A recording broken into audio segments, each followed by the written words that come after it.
Hi, welcome.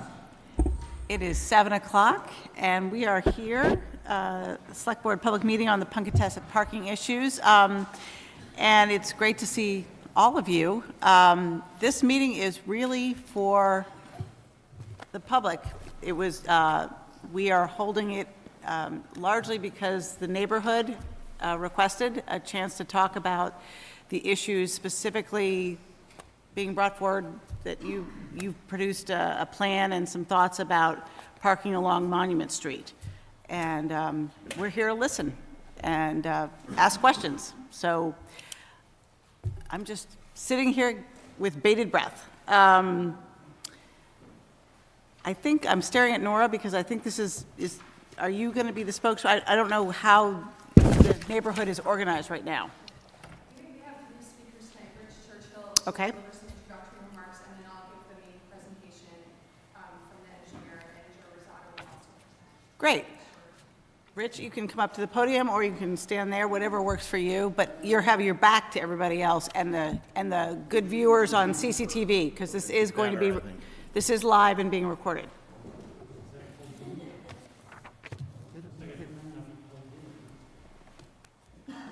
See if is the light on? No. That would probably help. Thank you, Ward. We need someone to point out the obvious. Yes.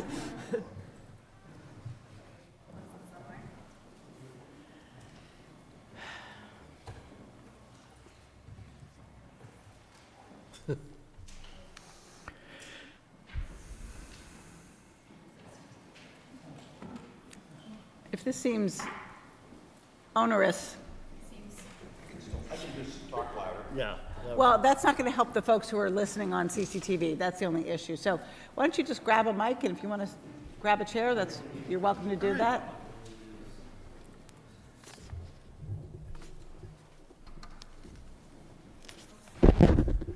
My name is Rich Churchill, and I live at 903 Monument Street. And I'd like to begin by assuring everyone that I don't plan on doing any Roy Orbison impersonations. I had cataract surgery earlier in the day.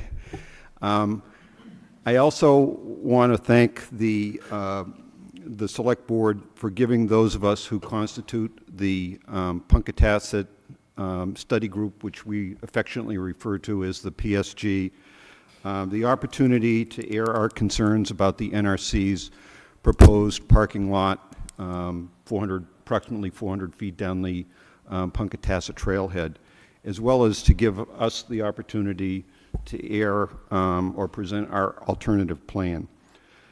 Chris Wayland had indicated to me that we could take up to 30 minutes to present. Hopefully that's still the case.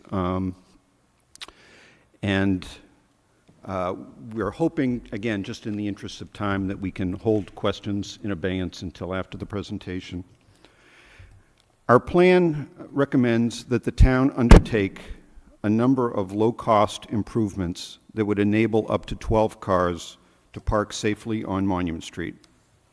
We use the phrase up to 12 cars because we do not believe that actual demand warrants this many spaces. This conclusion is based upon the results of a demand study that the PSG conducted over a 6-week period this fall. A total of 238 observations were recorded, and 88% of those noted that fewer than 6 cars parked at any one time. The PSG's plan was developed in consultation with Daniel Dulaski, a professor of civil and environmental engineering at Northeastern. As a baseline, before considering any improvements, Mr. Dulaski's report concluded that there presently exists more than sufficient space on the street to safely accommodate 12 parked cars.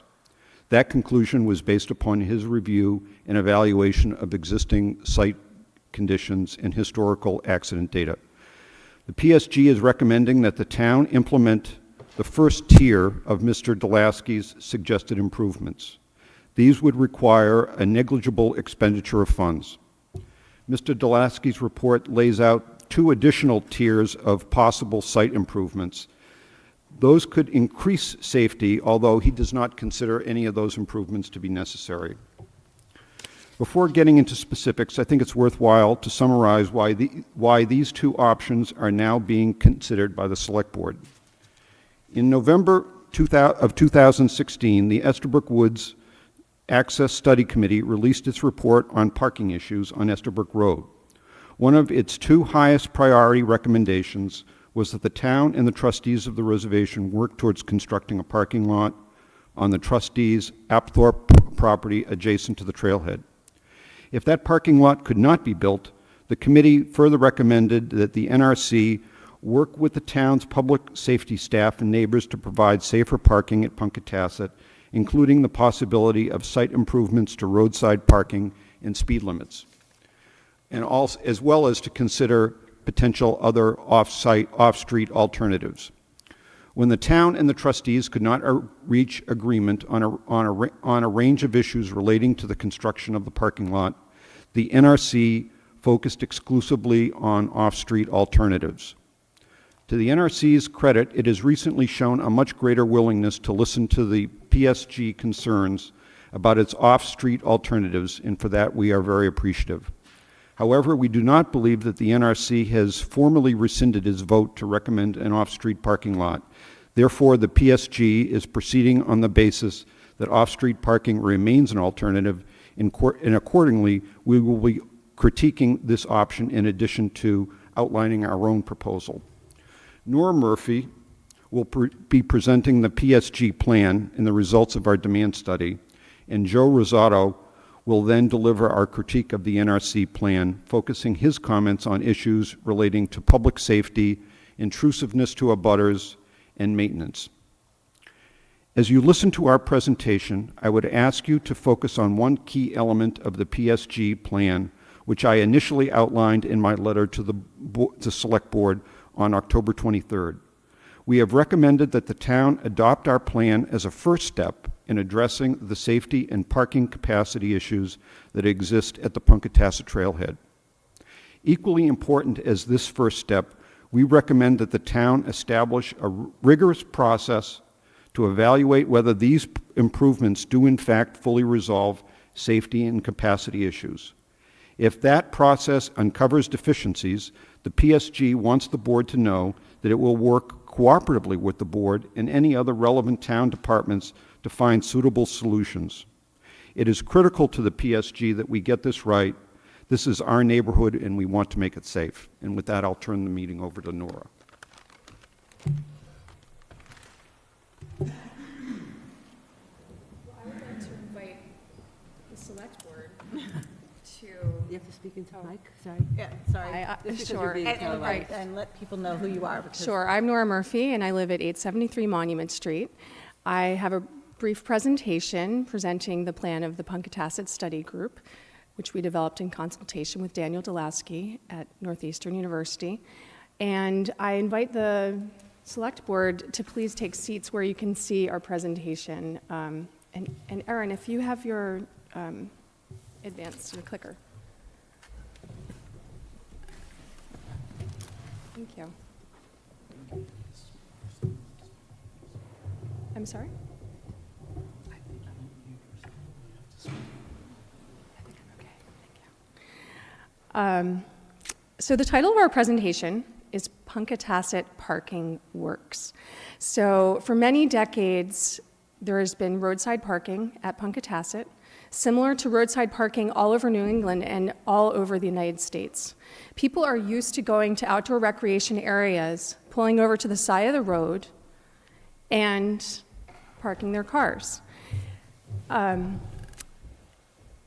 Some people view this roadside parking as unsafe. That's actually a good thing. When people view a risk as being present, they take greater caution. When people pull over and they park their cars at the side of the road, they recognize that traffic is passing, and they're careful. And when they have children in the car or dogs, they're careful in having their children or dogs get out of the car. And consequently, this parking has been sufficient for the demand in terms of the number of people who go to Punkatasset and hike there and take advantage of the beauty of nature and all of the resources there. And it's also been safe. This may contradict the beliefs of some people in the room. We consulted first with the Concord Police Department, who told us that they had no data of any accidents at Punkatasset over 5 years, for the previous 5 years. We wanted to dig deeper. So we went to the last 15 years of Mass Department of Transportation data to look for any accidents that had been reported at Punkatasset. And we also consulted with the police department to get additional records to make sure that we weren't missing anything.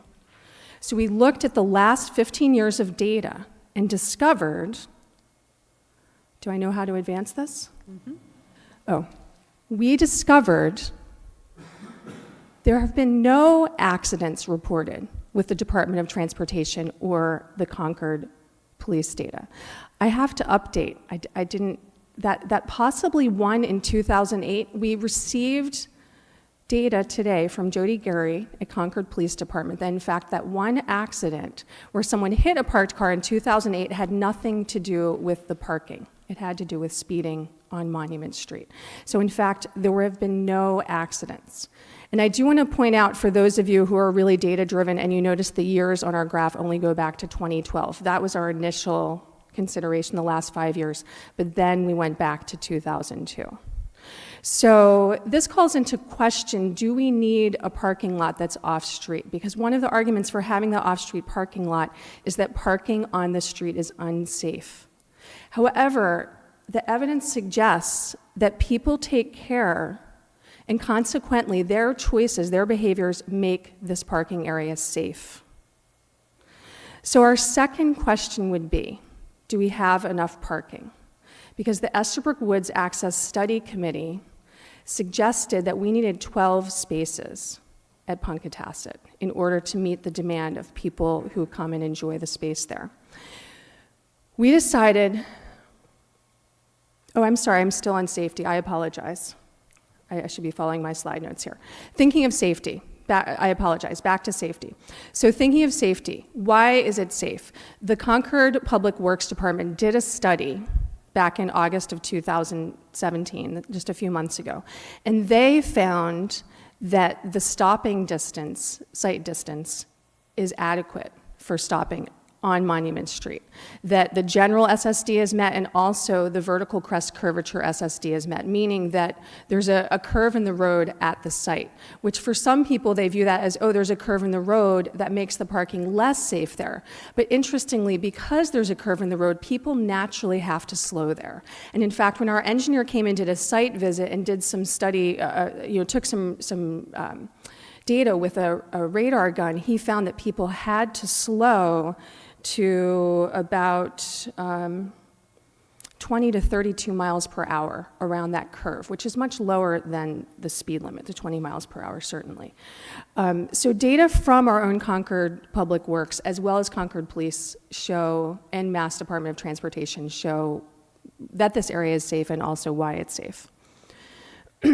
This is showing the number of cars that pass, the volume on a typical weekday, on Monument Street near Hutchins Farm. And here we find that during the peak hours when people visit Punkatasset, there are only about 2 vehicles per minute that pass on a typical weekday, which makes it easy to parallel park. So one question that's come up at a couple of meetings is it easy to parallel park? Are there risks for people there? And in fact, also on a typical weekend day, same location, this is a study done in 2015 by the Concord Police, they found on a typical weekend day, where we tend to have more visitors to Punkatasset, there are fewer than 3 vehicles per minute. So again, easy to parallel park. If it takes you 10 seconds or 15 seconds to parallel park, and there are only 3 cars passing in a minute, you might not even see any of those cars while you're parallel parking. So this reinforces why there's no accident data over the last 15 years. Because the sight distance is adequate for people to see oncoming vehicles, and the volume of cars that are passing is low enough that people can park easily and safely. Here, we went out to park some cars one day because the engineer's study for Concord Public Works suggested that there was room for fewer cars than 12. So here you can see a number of cars parked. The one in the very front is at a location that we don't recommend actually as a future site. The two that you can see that are separate are in front of 851 Monument, and then the four that you can see closest to us are in front of 873, and then a different view of those same cars in front of 851 and 873. And then you can see that cars parked, that red truck is in front of 873, and down farther you can see a bit of a gap and then some additional cars, and those cars park in front of 903 Monument.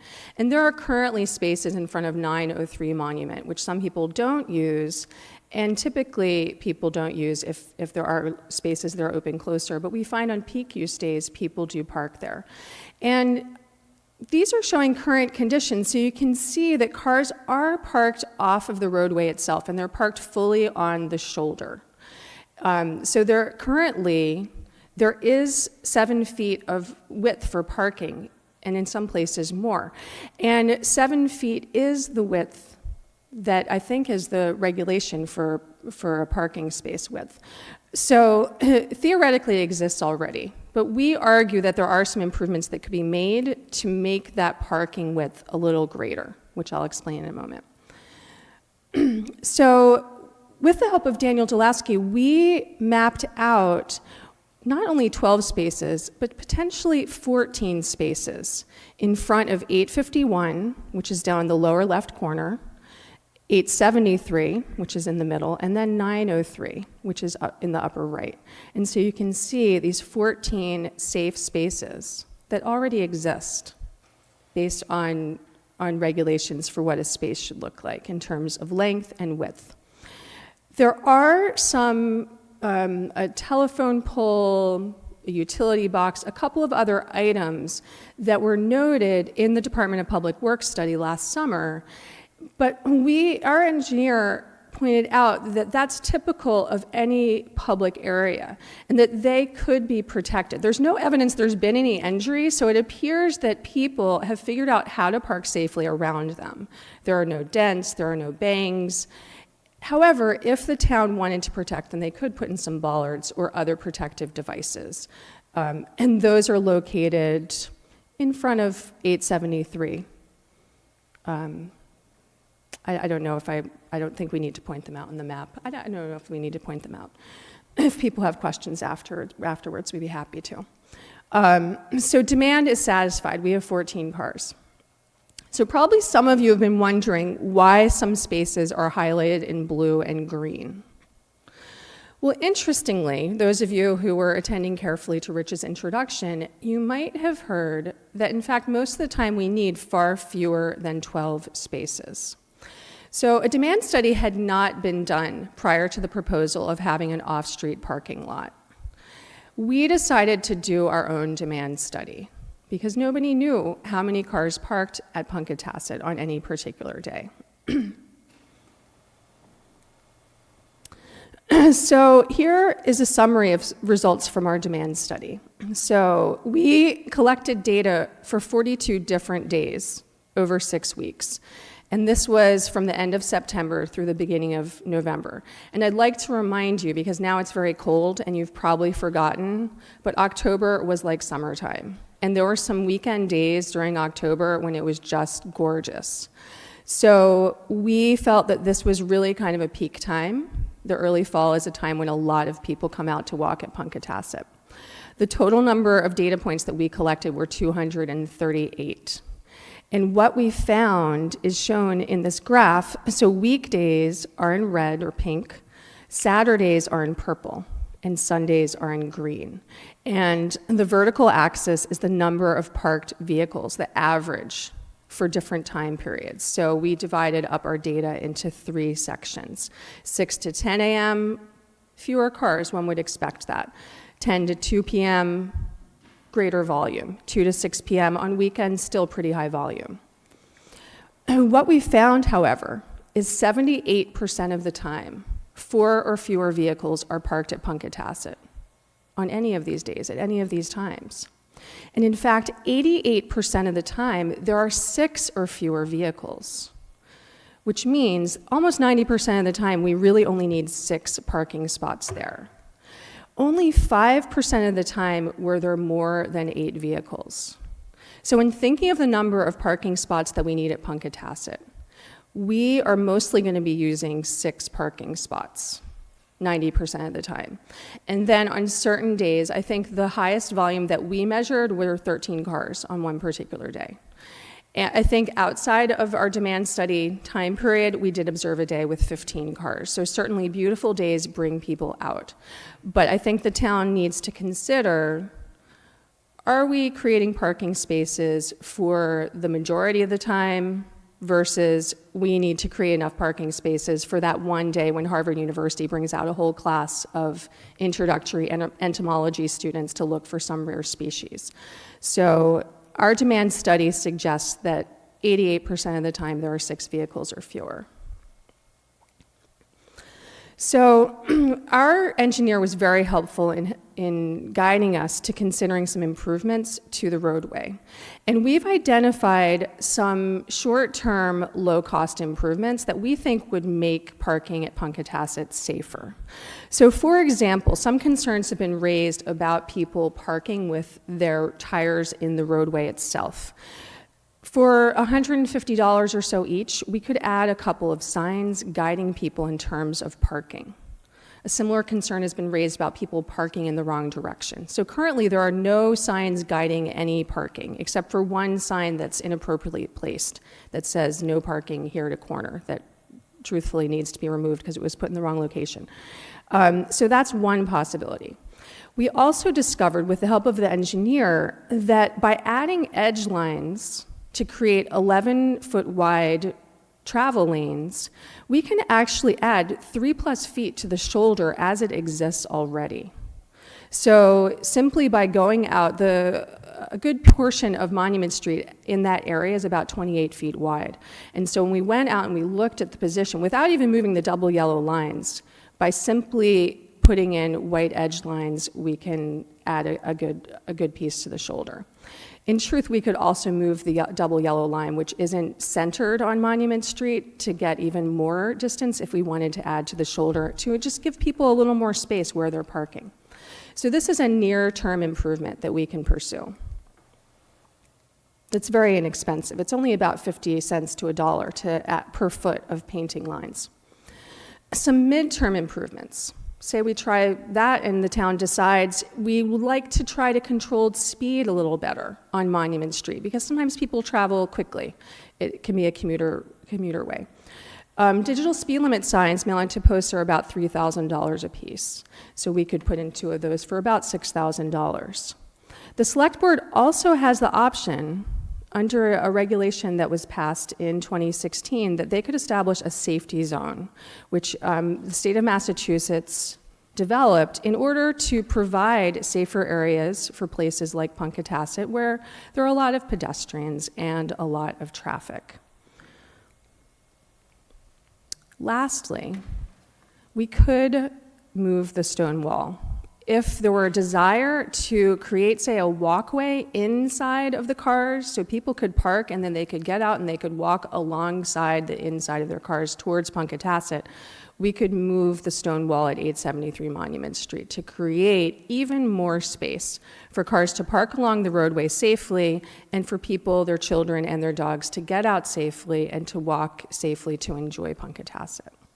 So this ends the presentation of our improvements, and I'm going to invite Joe Rosato to speak a little bit and critique some aspects of the off-street parking lot that we have concerns about. And then I think I'll come back to wrap things up.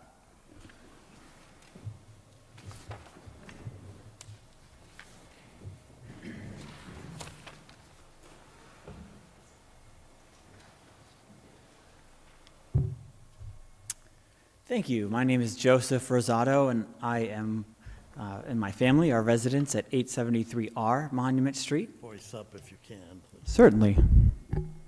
Thank you. And I've been there for 9+ years, and I believe Nora, who just presented, and Ward have been there for 10+ years. And along with other members of our neighborhood community, we had quite a comprehensive list of safety concerns in these 3 different categories of just general, public, and resident safety hazards, abutter disruption, and maintenance costs and concerns due to the changes that would be incurred if one of the proposals for off-street parking were to be implemented. And so this is an abbreviated list. If you have any desire to have a written copy of it, they're up back, and I'm sure any one of us would be able to provide lots of stories in more detail if desired. And just for a second, Joe and Nora and neighbors, in fairness to the viewing audience and others in the room, the NRC's drafts haven't been shared widely, so this is a little, not everybody knows what's being discussed. So if we can sort of be concise, but also be specific in terms of what you're concerned about. I mean, because we can't really do a point by point since we don't have those available, and the NRC isn't, that's not what this is about tonight. Well, our proposition is in contrast. We feel it's a more manageable, fiscally responsible approach. And that's so just we're highlight just going to those pieces, abbreviate but the understand pieces. that other people don't know what you're comparing your proposition to. Okay, thank you very much. And we do have information available if anyone is interested in contacting us. We're happy to provide documentation on that. So we'll start with the safety hazards regarding the off-street parking proposals. And these are both to private residents and public visitors of Punkatasset. So the parking proposals, yes.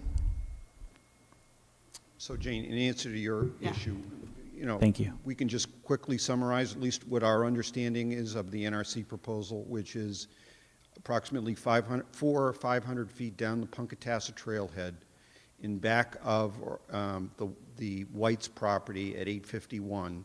The NRC has proposed to build a rectangular parking lot that can accommodate 12 cars.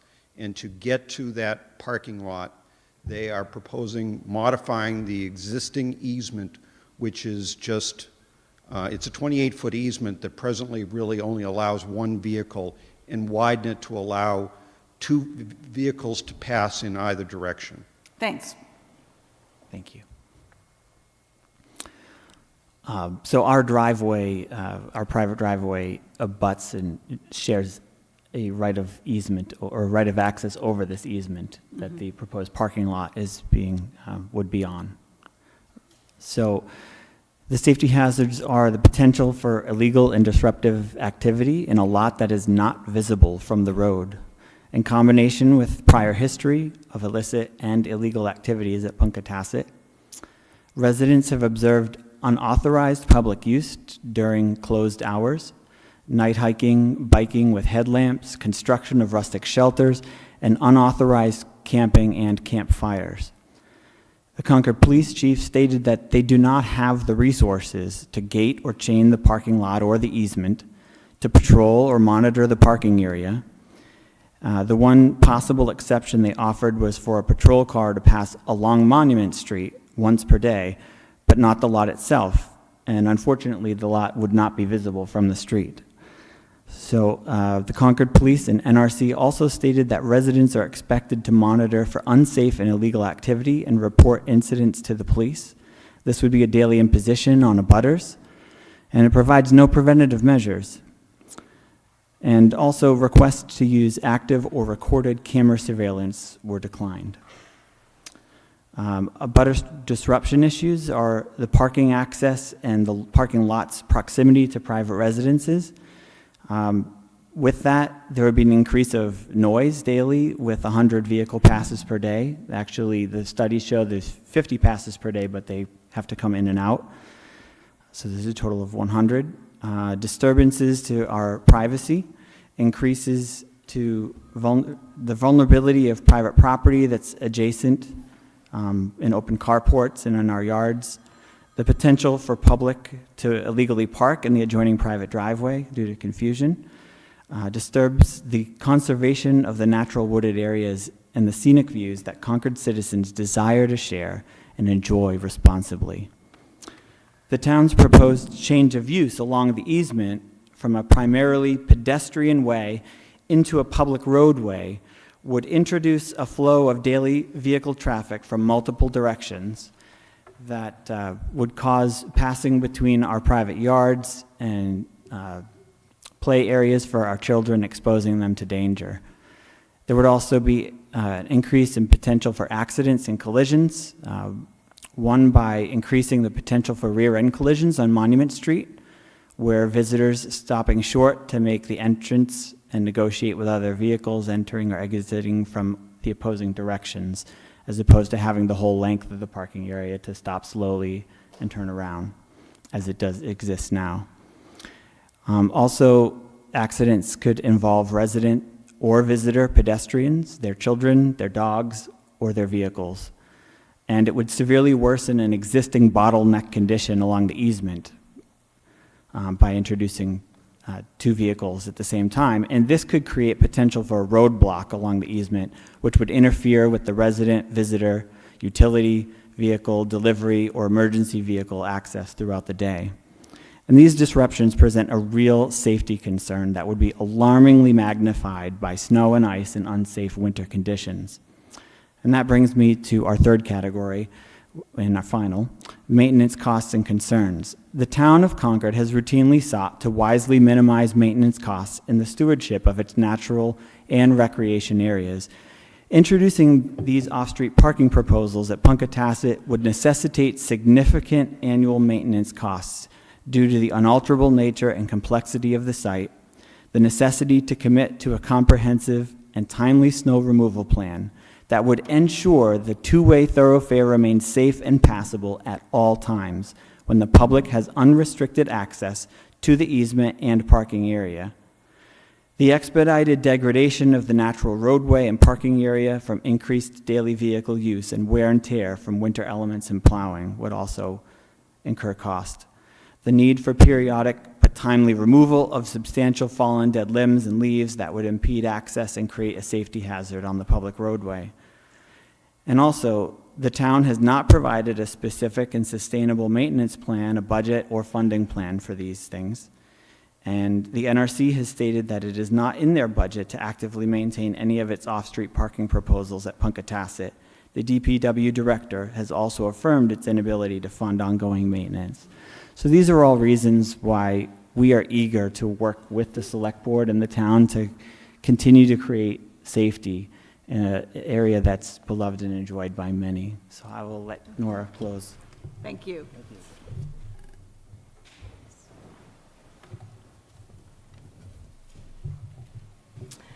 And just, excuse me, just quickly to wrap up, we encourage the town to work with what we already have. The current system's working. Historic data shows that it's safe. The supply is adequate, and we also can make some inexpensive improvements, low-cost incremental changes that can be monitored over time to see how well they work and how well they're serving the needs of people who are enjoying Punkatasset. That is our strong recommendation, the conclusion that we've reached as a neighborhood group. And we received support from the engineer who we worked with from Northeastern, who unfortunately could not come tonight. So I do want to emphasize that while we will do our very best to answer all questions that you have, none of us in the group are engineers. So we might need to, if you have some very specific questions, we might need to save them and pass them along to Daniel Dulaski, who is very happy to talk with you or Department of Public Works or anyone in the town. There may be questions that either Rich or Bill may want to discuss directly. Yes, and we're happy to arrange that. So thank you so much for providing this time tonight. We appreciate the opportunity to present our proposal. Okay, so at this point, I want to invite the select board back so that we can start with any questions or comments. And then obviously this is a public meeting, so we'll look to the public for your input as well.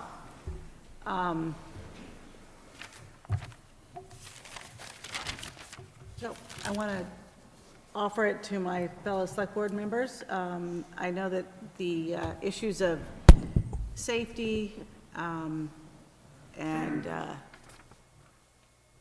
expense and the number of cars we can actually fit along Monument Road has been high in everybody's priority list.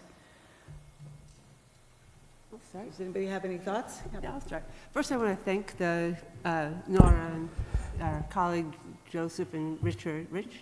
I think I have everybody's name. I thought that was a very good and informative presentation. I really appreciated hearing that. I have a couple of background questions. Can you tell me who the Punkatasset Study Group is? That's the first question. If, I would ask the selectmen to refer to my letter to the select board on October 23rd, and at the end of that letter, I listed all of the individuals. It was a total of 18 people. Okay, I have a final letter. Is that? October 23rd. So these are, I don't know, I don't have it in front of me. I can't seem to pull it out. Guess we don't have much coverage. I can list the individuals. These are all neighbors living on Monument Street? Are they? With the sole exception of Lansing Old, which I'm not sure I exactly know where Lansing. Lansing lives. Okay. So I thought it was useful to see the distribution of peak times when cars are parked on Monument Street. I'm curious whether you have any anecdotal information from having lived there for the number of years that you have. What happens in the winter? You know, we saw a lot of photos early on when we were looking at the Estabrook Road conundrum, and winter parking is very different than summer parking. I'm just wondering if you have any anecdotal thoughts about what it's like in the wintertime.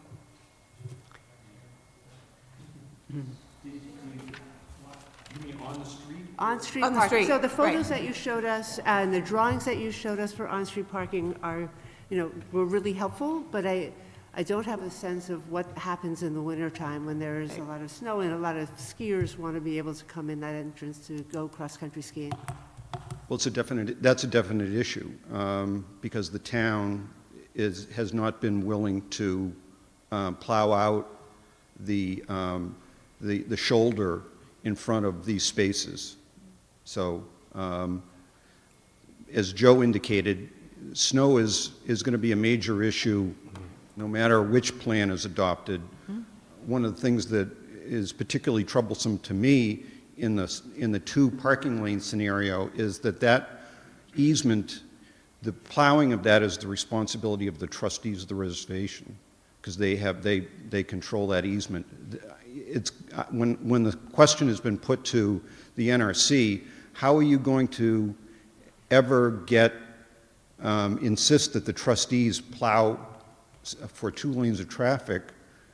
We haven't gotten a good answer. So whether it's the trustees or the town that maintains during the winter that parking lot and the easement, that's going to be an issue, just as the current situation is also an issue. So I understand that you have a position and an interest in the outcome of a parking arrangement.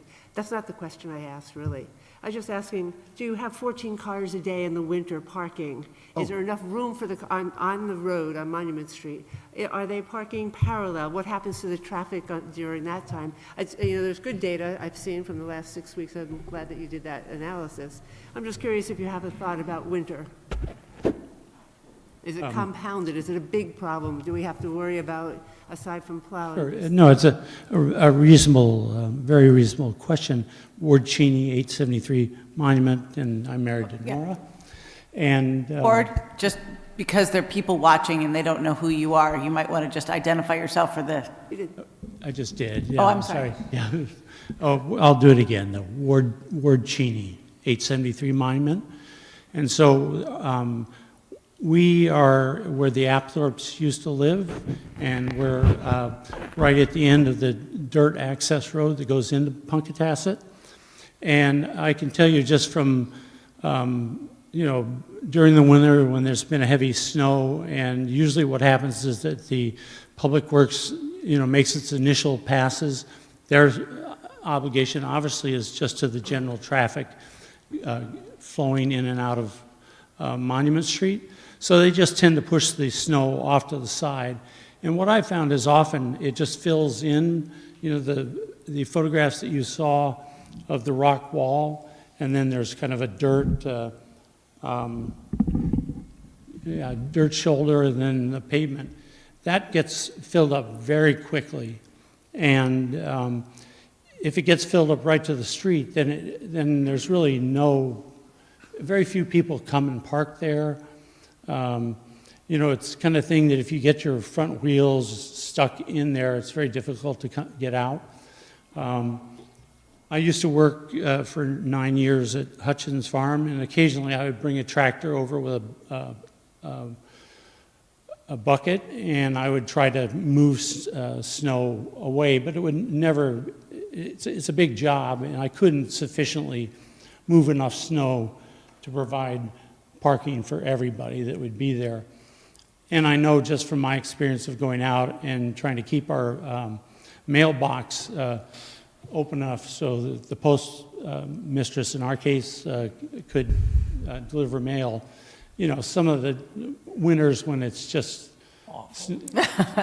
Exactly, when it's just awful. I mean, I'm out there shoveling for 45 minutes just to try to get a space for the woman to be able to pull in. So, as Rich said, it does seem that the obligation of the Public Works is to keep main traffic flowing. And it's been our experience that only rarely after storms kind of die down and most everything else, sometimes they'll come and push a secondary pass and try to push the snow out. But most of the time, it doesn't go all the way to the stone wall. So what do people do? Yeah. So a lot of time, most of the time, people just end up not parking there. And I've actually seen some of the photographs of the Estabrook Woods taken over on Estabrook Road. And honestly, I was just amazed at the number of cars that were parked there. Regardless of what I feel about all that's going on there, I just was amazed that you could see probably 20 cars parked along Estabrook Woods, the Estabrook Road there.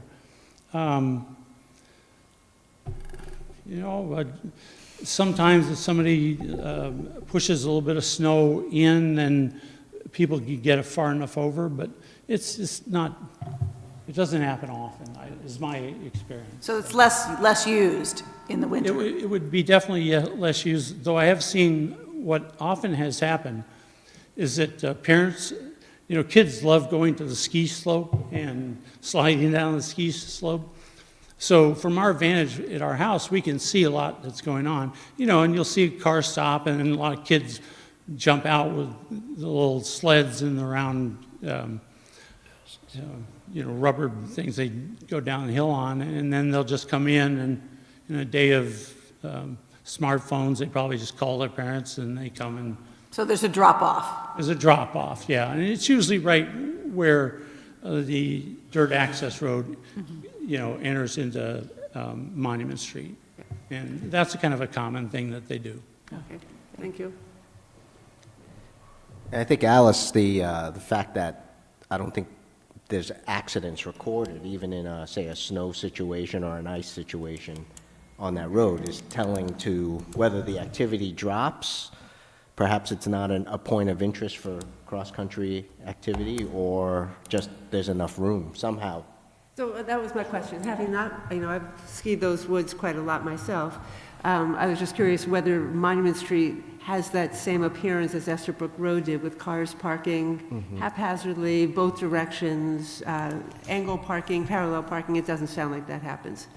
The snow is more of a deterrent than. I would say it does still happen. I have seen plenty of that. It depends on the amount of snow. If there are high banks, obviously it's more of a deterrent. But 6 inches. I'm just when trying to get an people idea are of able- what is the situation like in the winter? Because when we design a plan, if we go with a plan similar to what you've described, it's based on summer use data, and we have to deal with a year-round plan. So I was just trying to get an idea, if we have on-street parking, what's your knowledge, your working knowledge of the winter conditions of parking? Does it appear in the way that the Esbrook Road does? And it sounds like that's not the case. People do still attempt to park there. And in fact, if we plow out our mailbox, that's one of the first places where they'll pull in. We all do, because we So can't get if mail the with snow it. is removed, people will park there.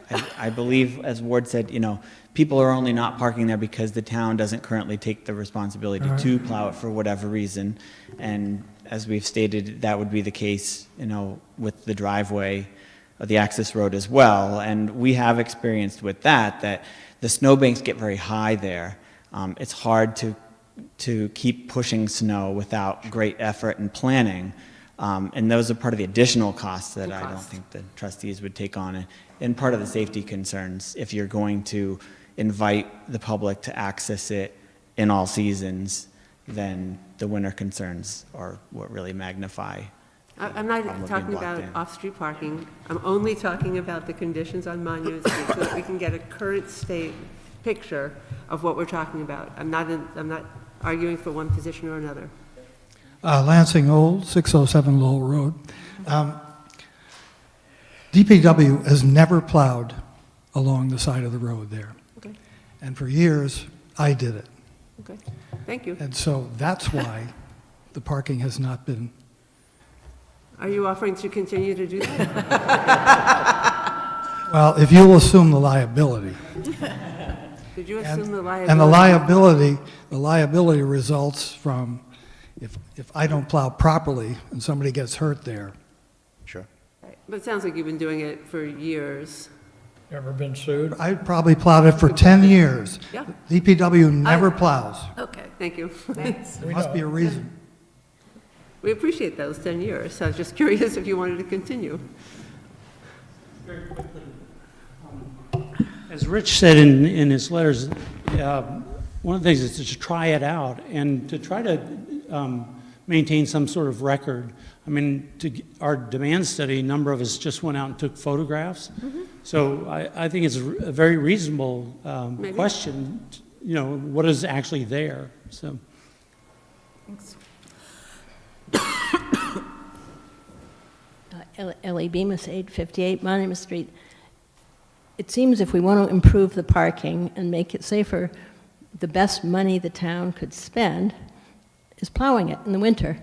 Yes, people love to go to Punkatasset and cross-country ski, so I would say that's where we should put our money. Thank you. Thanks, Ellie. And I Did you think have we a- should allow the abutters who have mailboxes out there to put a lawn chair out there to hold their mailbox spot for the Postal That's a Service. good point. Just wanted to add that. Nobody has mentioned in this description, in order to park in the way people are talking along Monument Street, people have to take a U-turn somewhere.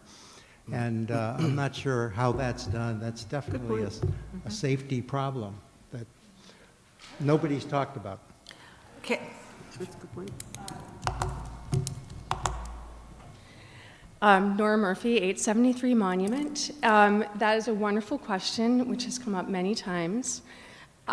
We have considered that. The historic data on accidents suggests that people who are parking at Monument Street and make decisions when they're driving and parking, much like all of us do when we're driving and parking anywhere, and that they have found solutions to reverse direction. So if they're coming out of town and they want to park facing into town, they find one of the easements, do a three-point turn when traffic is not passing, and they successfully reverse direction and park. Or they go to someone's driveway and reverse direction and park. And while, again, it might seem that it is too dangerous to make that turn, the historic data suggests that people have been figuring out ways to do that successfully. And since I live at 873, where the south easement, as we call it, leads to my driveway, I see people making that maneuver all of the time. We did speak to the engineer, and something the town could consider. There are some minor changes that could be made to the north easement that might facilitate making that a little easier for people to do a turnaround. And we have some information about that if the select board is interested. Thank you. Thanks. Mike, did you have a question? I would just like to make a couple of comments at this point. When we had the hearing on the parking for the town, one of the first issues that came up is, what are we trying to accomplish? And the sense I'm getting, and I must say we have not heard yet from the town staff or committee, but there's a sense that if it ain't broke, don't fix it. And my major concern, I have three concerns regarding this issue. The first one, and by far the most dominant one, is safety. And I want to thank the committee for addressing that very much head-on and doing really an excellent job, I think. I don't know whether we'll get a different perspective on that when we get further comments. The second is the issue of cost, and I think you also addressed that in terms of what the ongoing cost might be and what some of the benefits. The third one is access, and I think that's probably more of an open issue because we just don't know some of the other pieces that will fall into place, but I think an effort was made to address that as well. So I think at this point I really want to compliment you in terms of addressing those, particularly the safety issue, because I think that that's the critical issue. I'm concerned when I hear that people are going to be crossing a street that has public traffic and has children and has animals and whatever else, that there is a potential problem. But I think you also addressed that there are safety issues with the alternative as well. And those, I think, are not something that I had kind of been aware of or thought of. So I do appreciate the efforts that you all have made. I think it's been a very thorough approach. Thanks to all of you for the hard work you did. I have some, these are really questions. So the first is, do you have the, I'd just like to see it, it's not an argument with you. Do you have the detailed data for how many cars were there? The averages are fine, the variances would be more interesting to me, but, and I don't want them now, but if I can just get, I'd just like to see what they look like. It's been provided to you. Huh? It's been provided to you in the package materials. Nope, not mine. Yeah, and it's not an issue, we're just curious more than anything. Yeah, we have that, yeah. The drawing that you provided in the package that Nora, you sent me, I think, was interesting, but it wasn't an engineering drawing. It looked like a town drawing to me with parking spots drawn in. So did this engineer that you guys have used, did he do an engineering drawing? Do you know? Nora Murphy, 873 Monument again. The drawing that we used to overlay the parking spots on is actually a drawing completed by Nathan Chin as part of the Concord Department of Public Works study in August of 2017. And we chose to do that because we were working under kind of a tight timetable with Thanksgiving thrown in as well with our engineer. And so consequently, he did not do an engineering sketch of the area. However, he did a site visit and evaluated all of those spots. So while it's not a formal engineering drawing, it reflects his professional opinion that there are 14 safe spots along the street. Does that answer your question satisfactorily? And he'd be happy to speak to you more about that. No, this follow-up question to that is, what lengths were you including? Because I couldn't make sense of it, the scale. Right. Sure. The So spots what were length? 20 feet long. Really? I think so. Every one of them? 18 to 20 18 feet. to 20? Well, that surprises me. Okay, thank you. You're welcome. Then, I know you talked about near-term, intermediate term, and longer term, and you outlined a couple costs for the early ones, line painting and signs. Mm-hmm. But then when you got to the, wasn't even a longer term, but a potential to increase the width of the street parking by moving the walls, did you guys do any estimates of what that might cost the town? Great. We did, in fact. I mean, I will mention that, you know, thinking of some of the nearer term, low-cost options, Yeah, we could gain some footage simply by painting some lines. But Peter will speak to the estimates we got on moving the wall, or removing the wall. great, thank you. Peter Gifford, 1171 Monument Street. I did get some estimates for two things. One was moving the wall approximately 5 feet to the west. The next one was for actually removing the wall entirely. The estimate for relocating the wall was $27,500. I'm sorry, can you repeat that number? 27,500. And that, Peter, is that for the whole length of where you 100 laid out the 14 spots? No, because it's the length between the south and north easements, So between. in front of Oh, so- 873. Right. Not in front of the Wright's house and not in front of churches? No, only in front of the trustees of reservations. Okay. Got it. Yep. And I was clear with the stonemason to tell him that chances are that he would have to do his work from the street side. Yeah. Because unless the trustees gives us the right to access their property, it's always easier to build a wall from below instead of above. And if the wall did get moved over, I calculated that it would roughly need 88 cubic yards of fill to increase the up. shoulder. And that's a pretty rough estimate in many ways, only because the land tapers. Sure. Right.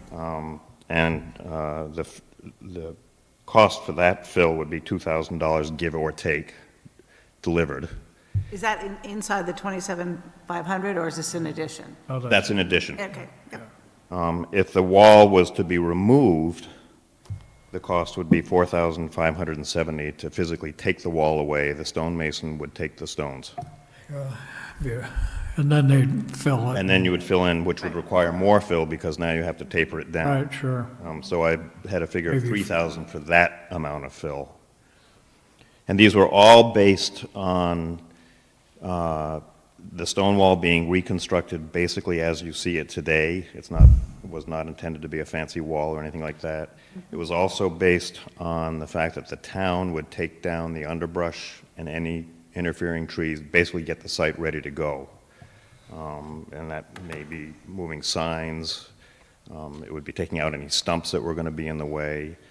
And then, the person from whom I got the estimates was Stan Nobles of Noble Stonemasonry, who I believe all of you are familiar with. He did the Haywood Meadow wall at the Sure.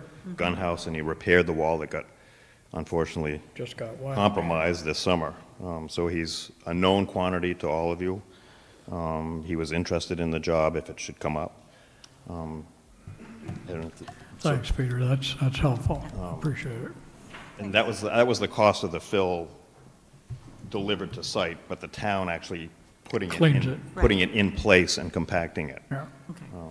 If there's anything more that I can help you on. That's good, thank you. Thanks, Thank you. Appreciate that work. And those are strictly estimates. Yeah, Yep. no, we understand. No, but I it's a appreciate- ballpark. Right, Yep. right, right. I appreciate that. Sure. Just to add to what Peter said, the engineer also commented that because the width of Monument Street is inconsistent, should the town decide to move the wall, parts of the wall might not need to be moved. So in examining this as a possible change, you know, it should be looked at very carefully because it might be that just part of the wall would need to be adjusted to improve some of the parking. Abby White, 851 Monument Street. We did some work that might be helpful to you, just as far as the estimates go. So we have about 173 feet of frontage with 35 plus 22 of it that are curb cuts. So we moved the portion of the wall that's in front of the two spaces that you saw on the map. That was moved and tidied up, and the curb cuts were changed, the locations were changed, so a significant portion of our 173 feet was moved for about $8,000. I'm sorry, can you repeat the number? $8,000. And that was just rejiggering the wall, pushing it back, which now that's kind of a favored spot because it has an extra 3 or 4 feet. And about how many yards, is that 2 parking spaces? I mean, what's the general, just to get a apples to apples comparison? 8,000, in other words, what you The moved. 2 parking spaces? Yeah, is that, I mean, I'm trying to, if we're going to compare the price that you're offering on what you've done. Right, so the price, the $8,000 included moving the stone for almost the entire 175 feet because it turned a That's what I corner. mean, yep. So it was the frontage minus part of the frontage plus Okay. down the easement. So I would say it was roughly 170 feet of rejiggering the stone wall. Thanks. Thank you. Adding of the edge line was, I'm sorry, I forgot what the cost of that was, to put an edge line along. I don't- Did we get a cost on that? Nora Murphy, 873 Monument Street. The engineer estimated about 50 cents to $1 per foot for adding the painting. edge line. For painting? For painting the edge line, I guess measuring And $3,000 a sign for for the digital speed signs. signs? And about 150 for informational signs. So That would also add safety for bikers and other people as well, so it seems to be a logical thing we might want to move for. Sure. don't go away. You're right. Oh, I just have just a very picky question, but I think I wrote it to you as well. The engineer that you hired, we got an extensive resume from him, which was helpful. And then we got the report. The report was on a professional engineering firm's stationery. Was he doing that as an employee of the engineering firm, so it's their representation plus his, or just his representation and you use the stationery? I mean, I just want to be clear. He was working independently, but he does consulting with them. So he said I could say that he is a consultant with But it's that not the firm representing this information, No, it's it him. is him. It Okay, is him. great. Yes. Thank you very You're much. welcome. I have one other question. I didn't hear it mentioned. I'm just curious whether it came up in your conversations with Mr. Dulowski, Dr. Dulowski, whether there was consideration given to traffic calming in the area that would slow cars down as opposed to having multiple signs posted in the area. I'm just curious whether he had an opinion about that. His viewpoint seemed to be, and please other members of the group speak up if you have a differing opinion. It seemed to be that people drive the speed that they can. That typically, speed limits are set based on what 85% of cars are driving, for example. So if a study is done and it's found that, 85% of cars are driving 35 miles per hour, then that somehow serves as the basis for this should be the speed limit for this piece of road. So, I know that, a traffic calming measure, say like putting a speed bump there would not work, say for snow removal during wintertime. Having a traffic calming measure like a safety zone, changing the speed limit to 20 miles per hour is an option for the select board. The question remains, and certainly we'd want to study it, would people actually adhere to that? Or would they continue to drive 30 to 35 miles per hour, or even 30 to 45 miles per hour if they're in a hurry? Around the curve, they probably slow down. Unless there's police enforcement, some of the passive signs seem to be less effective. Mm-hmm. However, digital signs that provide a reminder of you are driving X and you should be driving Y potentially are more dynamic, and so draw people's attention and maybe have a little more impact. I was just curious whether he had an opinion about that. Mhm. Okay, thank you. Is that Yeah, and then helpful? adding the markings on the road, the stripe, which is narrowing the driving area, also helps. That's a pretty typical tool to use for traffic. We heard about this parking calming with respect to the lack of cars on Main Street, that with the cars not parking on Main Street because we got that pay-by-phone thing that the people have been going faster Right, down There there. are fewer cars, yeah. right. Okay. Great, thank you. I just wanted to thank you all for, again, I'm with my fellow select board members for presenting such a comprehensive study of the idea you have about parking in the street. I think it's amazing that in some neighborhoods, certain residents hate having cars park in front of their property. You know, they would rather have a remote lot somewhere, and in this case, it's just a little different. I mean, that's fine. I can understand that. I think the ideas to widen the spaces seem rational, and it would be a shame to have to move that stone wall, but that's how probably you could resolve the snow removal issue with this particular scenario. And probably that width will give you that little bit more safety for cars pulling over. I've only, my apologies, but I've only approached the entrance by bike, and it's always uphill. So I really watch all the cars there lately, since this has been kind of on everyone's agenda. And I have to say, the report feels accurate, like the number of cars on a Saturday, Sunday versus end of day. Feels about the right density. I've never seen anyone park on the other side of the street or even making U-turns. I haven't had to witness that, so I think that's it's just my anecdotal evidence. So I think it's something for us to consider. The stone wall shifting is probably an engineering type event that we'll have to consider in that. That's probably part of the cost and the snow removal, but, you know, I've never seen more than probably 14 cars in that area, so maybe, you know, something to consider. Any other?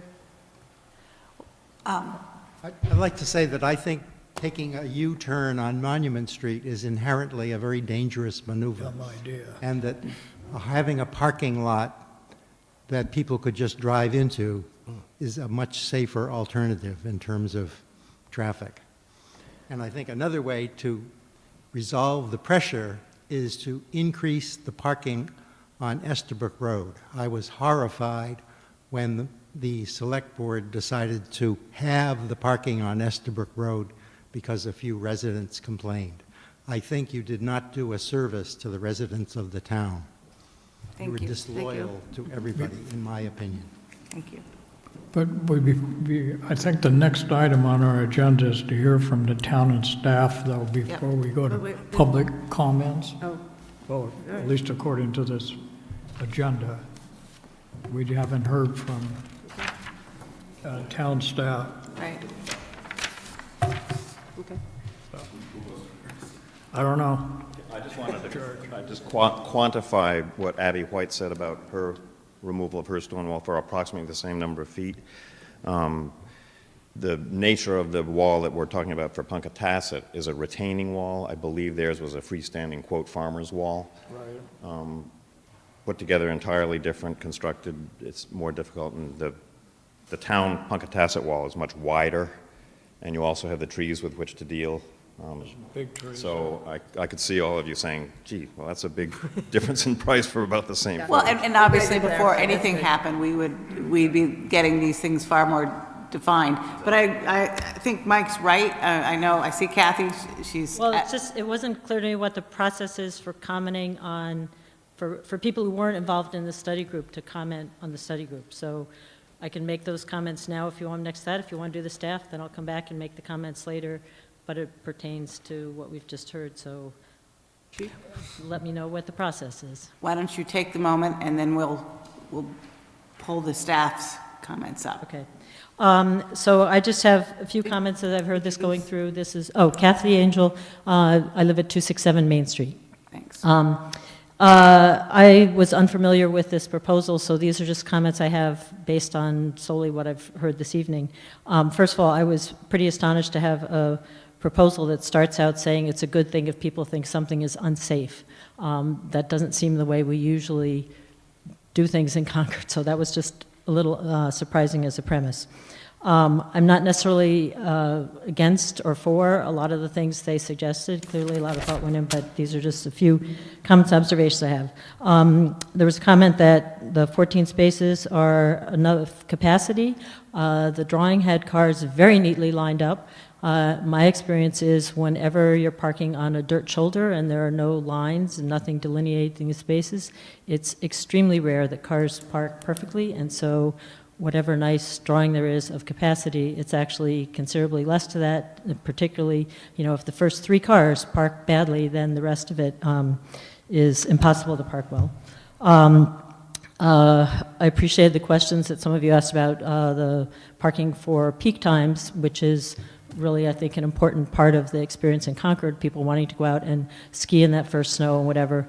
If the town hasn't been plowing that, it's impossible to know what the demand is for winter access there. I think it's a highly desirable place for people to enter.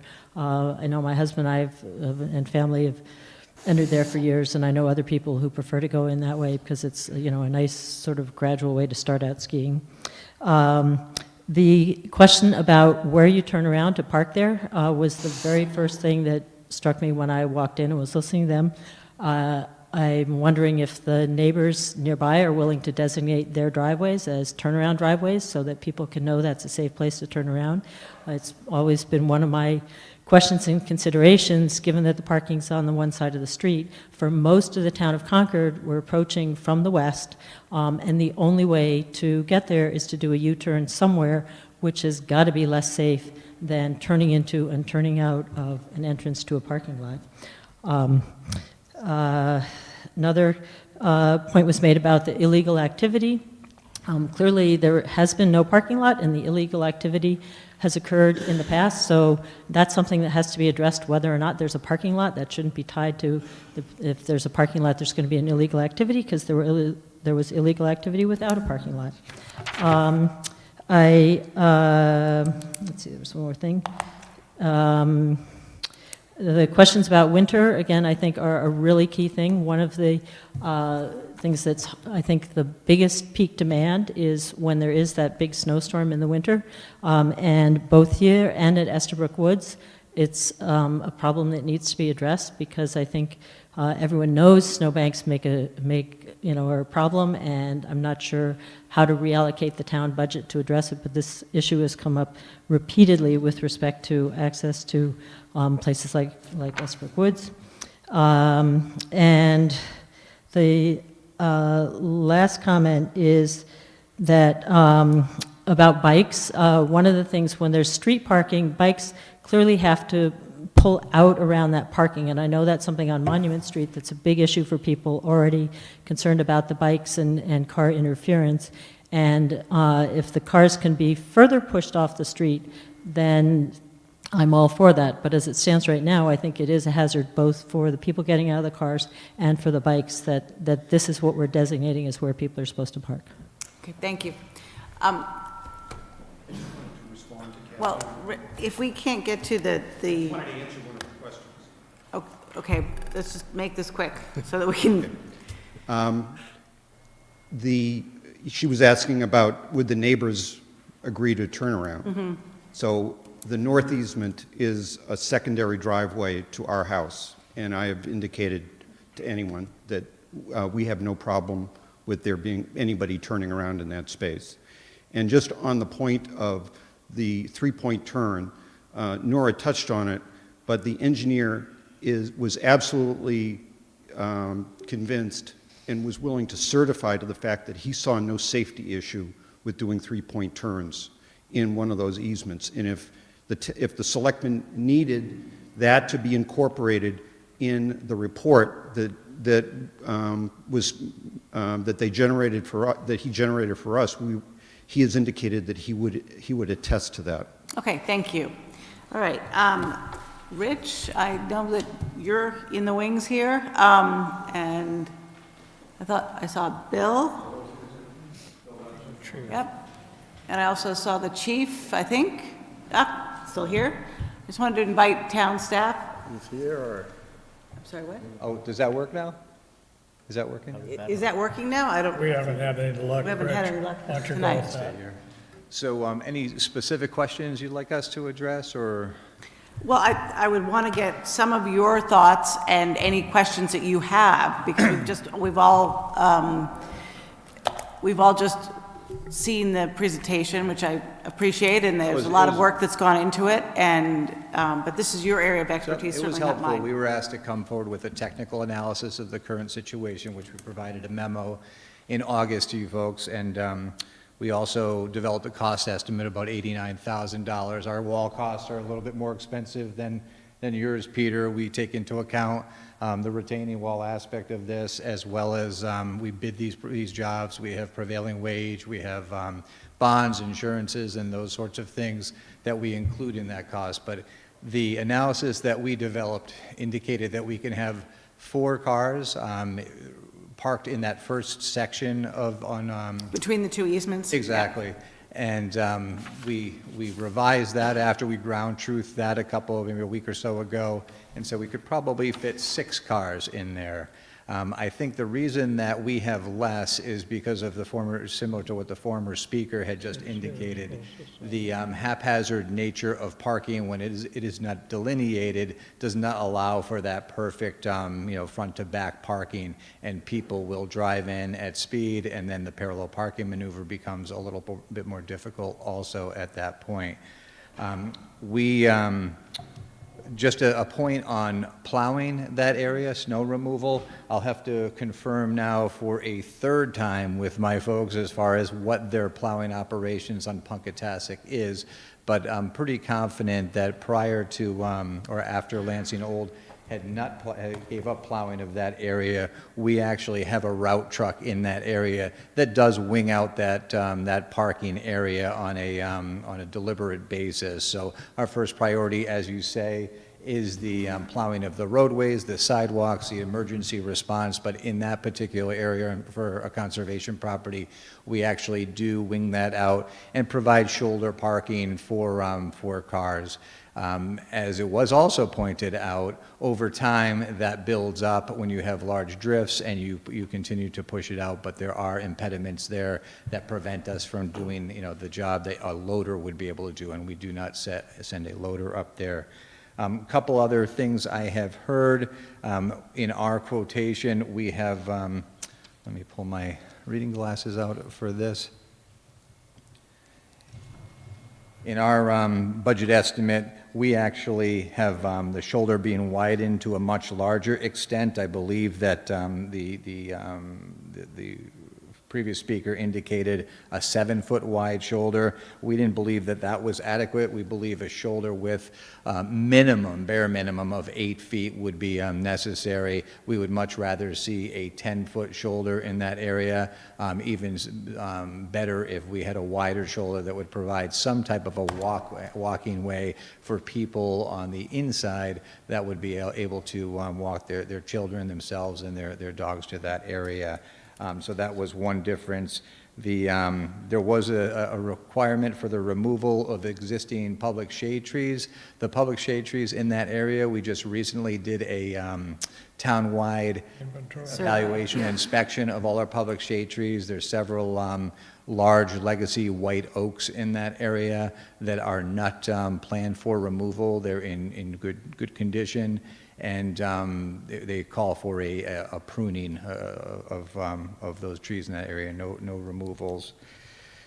The other things that we need to take into account is the protection of the existing utilities. It sounds easy, but there might be some relocations of that are also necessary, as well as potentially utility poles. There's an electrical cabinet, gas gate, as well as, I mentioned the utility poles and signage. And I think those are the high points that I wanted to just mention. We did get speed data, along with, you saw a slide that showed the count data of about 3,375 cars per average daily traffic on that. We also found that the speed data, if I remember correctly, the 85th percentile was just over 37 or 38 miles per hour, and the average speed was 33 miles an hour. So we don't see a speed issue there, and we would not target that area for any type of traffic calming on an arterial or a major collector such as that. Did I miss anything? So is it your opinion that on-street parking is feasible?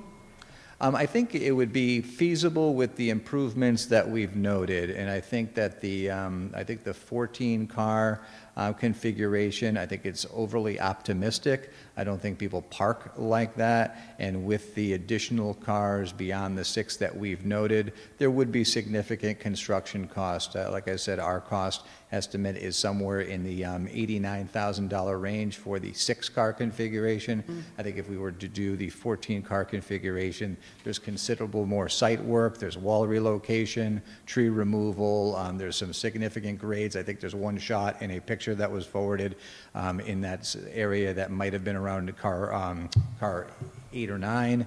And the grades are steep there. They would have to be cut down, and that would cut right into the roots of one of those white oaks that would probably not survive. So we think that the cost would be much more expensive for the 14-car configuration, probably upwards. And these are just planning level budgets. We really don't even like to put these numbers out on the table until we get good survey. We understand, we do some test pits, we understand what the materials are. These are numbers that are really at the concept level, which is always dangerous, but I think it's somewhere around $200,000 if we were to do the full 14. Okay, thank you. Okay, thank you. I have one question.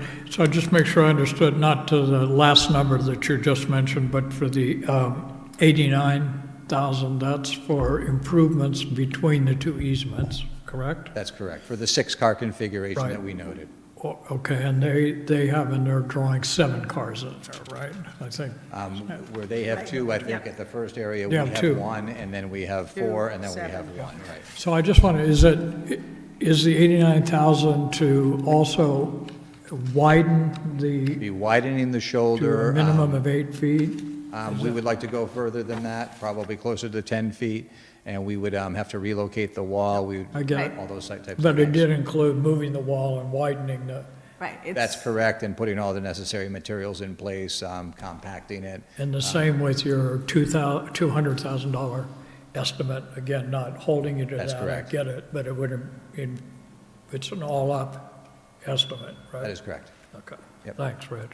Thanks. The street parking, you mentioned something about public utilities, problems with that. Is that an ongoing problem, or is that more of a speculative issue? No, that is an issue, just like in any construction project that we would do. We would look at any existing utilities and the need to relocate them based on the plan. And in this case, there would be And I either guess some my reinforcement. question is sort of how broken are we? Do we really need a fix, or do we need an adjustment and sort of correction in some areas? It would be an adjustment in some cases. It depends what the final plan looks like, Select Board member. It all depends on how wide that shoulder is, where the parking locations are, and we could work around some of these things, but others, I think, are necessary to relocate. So kind of a worst case, I'm just making it up, so an adjustment, on the other hand, you might have to move a pole. Move a pole, move an electrical cabinet, a transformer, those types of things, and those get expensive. Okay. And our line painting cost, that's one thing I think we did better on. We get about 7 to 8 cents a foot. We'll take that. We'll take that. Excellent. Thank you, Okay, Rich. thank you. Thanks, Rich. Okay. Chief? Good evening, Madam Chair, members of the Select Board. My name is Joseph O'Connor. I'm Chief of Police. Here to answer your questions. Well, it seems that safety would be the big word that I have for you in terms of what you've just heard, and would love to get your thoughts on the plan, which I think would start with, I think it's not broken. We've got a strong safety record here, and I want to get your sense on if we put the 14 cars or if we just did something in the middle, what's your sense? Just a comment on what I heard and the picture I saw, and the data we've been going back and forth. Jody Geary, clerk in the police department, sharing some data, and I do think she shared some data today and showed a picture of one of the accidents, which had a vehicle actually on the wall in 2008. But that being said, I don't disagree that we have not seen a large number of accidents there. The picture showing the way the cars are parked there, very rarely have I seen people park as orderly as can be. Kathy mentioned a couple minutes ago about bicycles. That's something that really concerns me. That area is highly used most of the year by bicyclists. If the cars are very close to the roadway, and in most cases, a lot of the cars have some part of their wheels on the roadway, there is a potential always for someone to open a door, hit a bicyclist, or pull out, or so forth. So in the current configuration, as is right now, without any improvements, I don't think it is a very safe area. That being said, the data may not support that, but when I stand out in that roadway and watch the cars come down and their front ends start to dip when they see me standing there in uniform, people can move through that area, particularly when people are getting in and out of cars, particularly with dogs or in the winter months if they're snowshoeing or what have you. The U-turn issue was raised a couple of times. Has that ever come to the attention of the police as being a major problem there? Well, again, we've heard that there are U-turns being made, but if you go out on that roadway and you take a look, it's not the place to be. I wouldn't make a U-turn there. Even putting the blue lights on is not the optimum place to do it. Having some type of turnaround would be certainly a better way to do it. Mm-hmm. Anybody else have questions? Well, I want to pose the question as bluntly as I can. I hope I'm not putting you on the spot. So the presentation, perfectly good presentation, said, look, this is a safe area. There haven't been accidents there. It's safe. Is that the way we should look at it? In the current configuration, in my opinion, I don't think it's safe. It's probably not the only area in Concord that you would say that about. Agreed. Yeah. We can name them.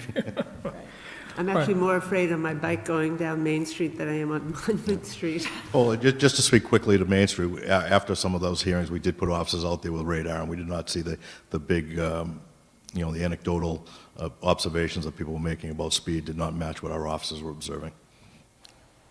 Okay. Thanks, Steve. Thanks.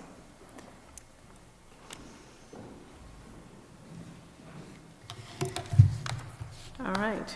Do we have any more questions or comments amongst this group, or should we turn it over to the public?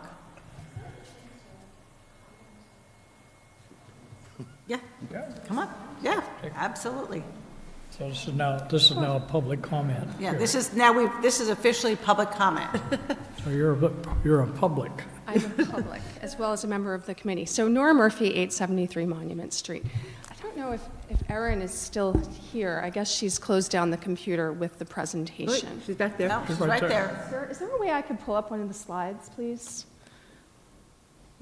I just, in hearing what Rich had to say, and also Chief O'Connor, I just wanted to respond a little bit based on our work. Is the clicker? Here it goes. Oh, not that one. Oh, how do I set it to presentation mode? Thank you. Thinking of the discussion of moving the stone wall and the cost that Rich had mentioned, which seemed much greater than the estimates that we came up with. One of the things I forgot to mention in showing you these pictures is that if you take a look at the parked cars, you'll also notice, if you look closely, that there is a white dotted line over on the left-hand side of the road. Mm-hmm. Do you see that? Yeah. Perfect. Ward, my husband, laid out some white tape to mark where a potential travel lane should be. However, at the time we were doing this, we didn't have time to consult with the engineer. So I quickly looked up online and I saw that the travel lanes ranged from 11 to 12 feet. So we chose to measure out conservatively. We measured from the double yellow on the north side to those lines 12 feet. Thank you, Ward. This would be perfect for you to come up and help. In truth, if you added a white travel lane simply to the road as it exists, Right. It's measured 12 feet from here to this. this side of the yellow line, not to the center of the road. And what's that distance? And so it's 12 feet. So if the town decided not, say, to even move the double yellow, but simply to add an 11-foot travel lane, we would be measuring it from in the middle of the double yellow, which would give us probably 6 more inches, plus imagine 1.5 feet away from those parked cars. Imagine a white travel edge line along there. And you'll see how much space you gain simply by adding that travel lane. And I mention it because as a taxpayer, I'm thinking of cost benefit here. And it seems like there are a number of people in the room, including Chief O'Connor, who despite the data that shows that there have been no major accidents here in the last 15 years, feels like it's an unsafe place, which in truth, I know that Kathy said it's strange to start a presentation saying that I'm glad that people feel unsafe here, but it causes people to behave in ways that makes it safe. So parking along the street has some risks associated with it, but because people recognize those risks, they choose to be safe. And that's what we're seeing here, which is why there are no major accidents in the last 15 years. But I want to point out to the town that it sounds like for an extremely inexpensive price of, what was that, 7 to 8 cents per foot, we could add white lines and gain a lot of space. And in truth, because the double yellow is not centered, we could actually move that a little bit and gain the same space you would gain from moving the whole stone wall by moving that line. Much cheaper. Just to mull over. Yep, good. Thank you. Yep, thank you. So I have one further question of the chief, if I might.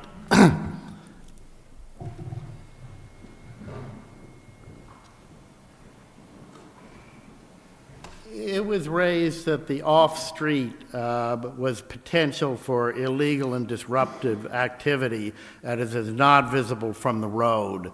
Would you comment on that? Do you have any concerns about that issue? Well, we're talking about a hypothetical. Yeah. Okay. The only other location that might be comparable off the road would be Robinson's Well off Sudbury Road, where we don't have problems. The reality in our community is we are not a high-crime community. Some of the characterizations of we had in discussions of what I said about patrols and so forth, I don't remember those conversations the same way.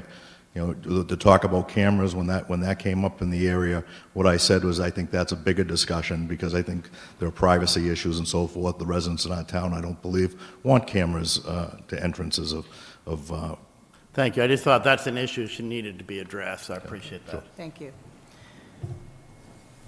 Ward? Ward Cheney, 873 Monument.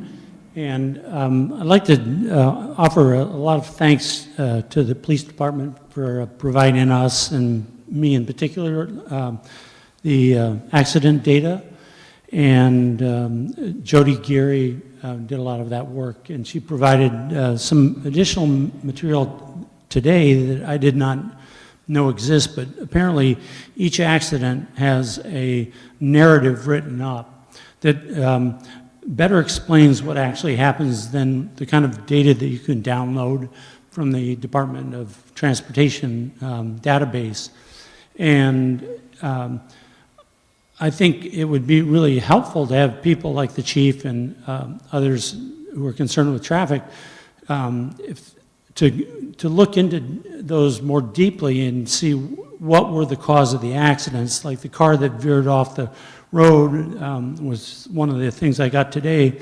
It was traveling at a high rate of speed around the corner, heading northeast, in other words, away from Concord, and lost control of its vehicle and went across the road and hit the stone wall, grazing a car that was parked there.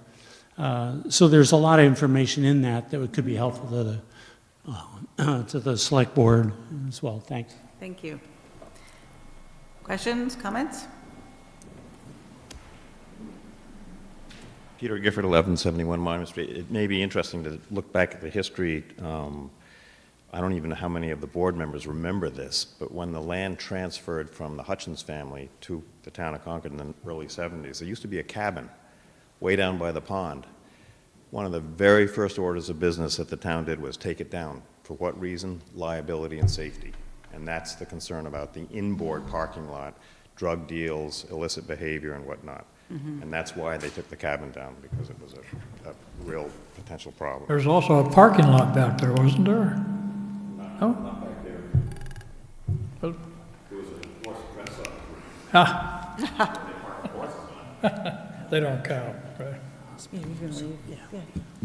Candace Nelson, 321 Hayward Mill Road. I was over Thanksgiving weekend, I conducted my own unplanned demand study at Punkatasset, having had the opportunity, completely au hasard, to drive by 3 different times on 3 different days over the Thanksgiving holiday weekend, and each time I drove by, I noted that all the parking spaces were filled.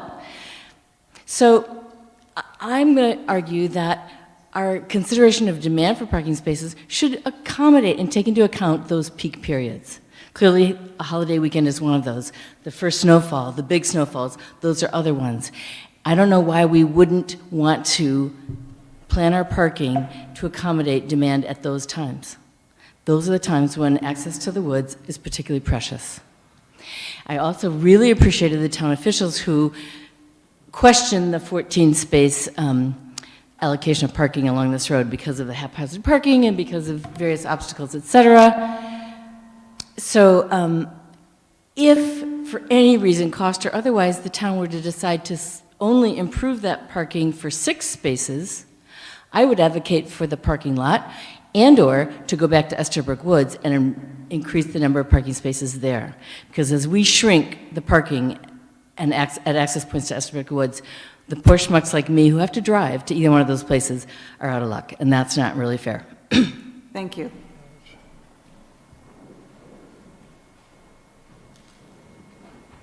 Hi, Abby White, 851 Monument Street. I am part of the Punkatasset study group in that I agree with my husband and I, Tim, who's sitting over here, and abut this, have a greater interest, being landowners that abut all of this, so there's a larger interest for us, but we also support the group. But I'm speaking on behalf of myself and my husband and our family. We have 3 kids. We've gone all through this before, for those of you that have been with us at other meetings. What I heard, Tom, what I heard you say, and I don't know if you meant this in list of priority, but I heard you say safety, cost, access. And those would be, if that was ordered by priority or just the way that you spoke them, I would say those to me seem like logical priorities. It seems like we keep bumping up against this idea that 6 spaces fits and 14 doesn't. And so the logic is that let's try 6 spaces. It needs to be cleaned up. The residents that use it and those of us that live there want to see it safe. So let's try that. Why are we trying to clean up to 6 spaces to what really should have been done a while ago, but it's being held up by this unknown at a completely other part of town, and it's affecting our neighborhood greatly, and it's causing a lot of stress, I will tell you, daily, that we'd like to quell and go back to our normal lives. Thank you. Abby, while you're up with the mic, I did have one question for you, because you are right at that sort of convergence of whether it's parking, wherever the parking is, and accessing the woods in Estabrook.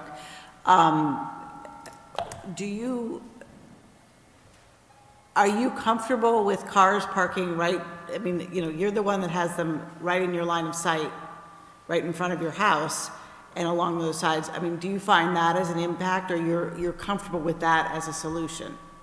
It's certainly an impact, but if we weigh all the options, we are completely against a parking lot 500, 400 yards in the woods behind our house because of the greater safety concerns and feeling it's not going to just get used 7 to 7.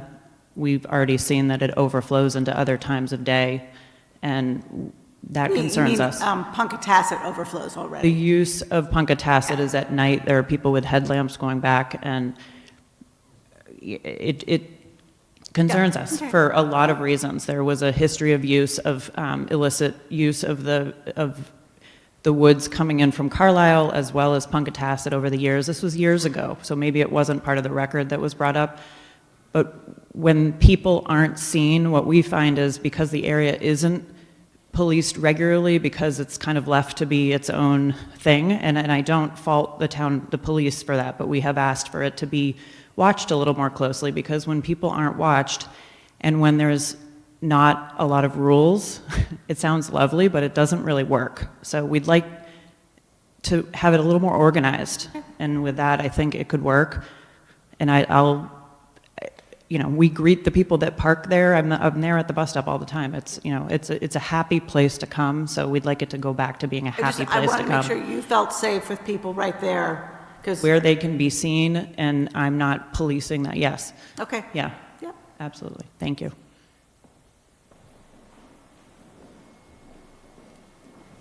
Hi, I'm Brian Crounce, 49 Indian Pipe Lane. I am not an abutter. I'm a user of the woods. I ride my bike up this hill and down this hill. I run by here. I've taken my kids here for 17 years, either accessing the woods here or at Estabrook. There's been one time in the 17 years when we couldn't find a parking spot and we went to Great Brook, which is a nice place too. I'm very safety conscious. Officer Shelley knows me due to my concerns about parking or crossing to the middle schools, but that's a different topic for a different day. But I mention that only because we've never had a safety issue here at all, and we do a three-point turn to turn and we park. And again, I ride my bike by here, and just because I really think because of the curves coming into it, ends up being a very tame area. I've had no problems parking here. I think it could be improved, widened further, and I think even we've talked about chaotic parking. I know you can't put stripes on the dirt part, but I think you could mark spaces to maximize this scarce utility. My only other comment is that when I think of decisions that the town does or any entity does, you have to think about what's the level of undo. How hard is it to undo this choice? I think if you put a parking lot in the woods, the undo on that's pretty big. If you try and improve this and it gets too expensive or it doesn't work or doesn't get the capacity you need, the undo on that is very small, and then you can consider other options. So for me, the logical thing to do would be to further explore improving, maybe getting more than 6. I think you can get more than 6 there. And if that doesn't work, then maybe consider other options in the future. Thank you. Thanks.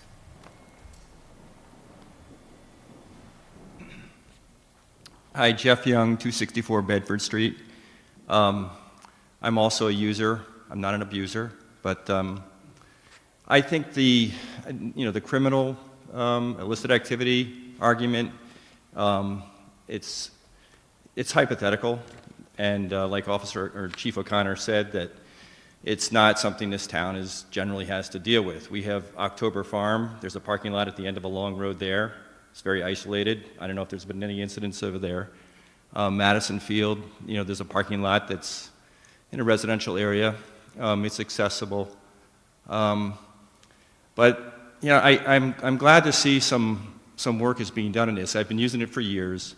I do feel like my life is in danger. Maybe it's because I have a wider car, but every time I get in and out of there with my dog or my skis, I'm moving fast, and my dog doesn't always jump right in the car.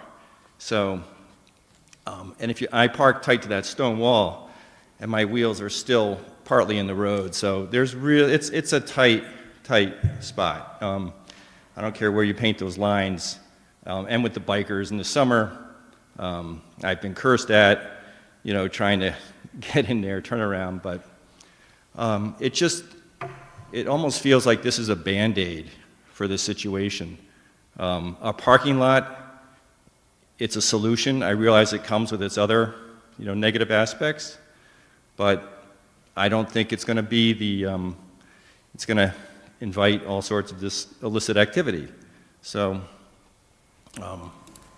and I just feel like as a recreational user of this, that we're not being, we should be accommodated. If it was a soccer field for the kids, you'd probably be building a paved lot with lights and what have you, but it's, adults using it for skiing or for dog walking, and we're jeopardized every time we get in and out of our cars there. So it kind of doesn't really feel welcoming, not really a good solution.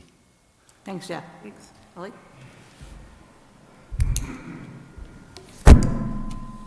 Ellie Bemis, 858 Monument Street, right over there. And I have lived here all my life, and I think the safety issue seems to be the biggest thing in everyone's mind. And the fact is that Punkatasset has had waves of not great activity. There's something about the seclusion of it, that just invites that. There was the nude swimming in the 60s, Alice knows.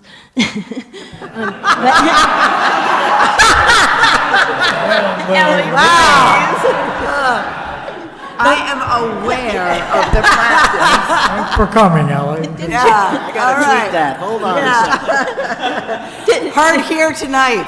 You did mention something at another public meeting, didn't you? Anyway.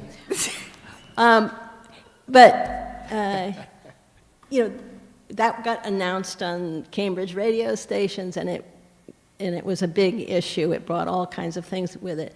Then there was, a rest stop out on Route 3 where there was sort of illicit sex going on, and that got shut down, and it moved to Punkatasset. And I think there's a very real danger. That's my main thing of having a parking lot that's not visible. I think it's going to invite all kinds of things, and neighbors nearby have found people lighting fires and stuff. So I feel it could really jeopardize the woods as a whole. And I don't see any reason not to try some of these simple measures. And I think if it came to moving the stone wall back, there could be a really nice, inviting path that kind of wound in and out of the trees on the other side of the cars and would make the whole place very welcoming. Thank you. Joe Rosato, 873R Monument Street. I'd just like to say, too, that I don't personally feel a great sense of danger from any Concord resident that comes and visits us there, but unless they're doing something illegal. But the concern is that, I'll say this first. So my wife and I have young children. We walk back in the woods as well, and we noticed that there are illegal shelters built. I mentioned this in my list here, at campfires, things that go on illegally that could present a threat, not just to us, but to other people in the woods.